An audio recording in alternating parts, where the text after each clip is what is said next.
প্রয়োজন হলে জেলে যান, প্রয়োজন হলে মার খান, এই মাজারের বিরুদ্ধে কথা বলুন, এইসব ভণ্ড অলিদের বিরুদ্ধে কথা বলুন। বাইরের দেশ থেকে সাজাইয়া মূর্খ এক লোককে এনে রাহনুমায় শরিয়াত বানানো হয়েছে এই দেশে। দেখা জানে না, পড়া জানে না, ইলেম নাই, কালাম নাই, তার নিজের দেশে কেউ তাকে চেনে না। মানুষদেরকে ধোঁকা দেওয়ার সুযোগ আর নাই।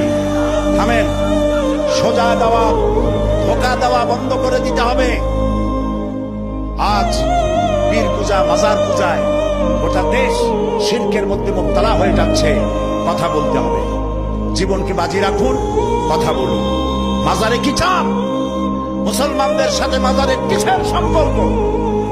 মুসলমানদের সম্পর্ক হবে মসজিদের সাথে। আর আল্লাহর ওলিদেরকে আমরা সম্মান করি। ওলি হচ্ছেন তারা যারা নাকি কথা বলতে গিয়ে জেল খাটেন, জরিমানা দেন, শুধু পকেট ভর্তি করে টাকা নেন না, কথা বলতে গিয়ে জেল জরিমার মুখোমুখি হন, ফাঁসির মঞ্চে গিয়ে দাঁড়ান, তারাই হচ্ছেন সত্যিকারের ওলিউল্লাহ। আর যারা পয়সা করি কামাই করেন, হক কথা বলেন না, হক কথা গোপন রাখেন, শুধু কদম হুঁশিয়ার মানুষের টাকা নিয়ে তৃপ্ত হন, তারা ওলিউল্লাহ নয়, আদুবুল্লাহ। গোটা জাতিকে কথা আজ বলতে হবে। আমাকে লোকেরা বলে, মাঝে মধ্যে বলে যে উনি পীরের বিরুদ্ধে কথা বলে। না, আমি ওই সব ব্যবসায়ী পীরের বিরুদ্ধে কথা বলি যারা মানুষের ঈমানকে হরণ করে।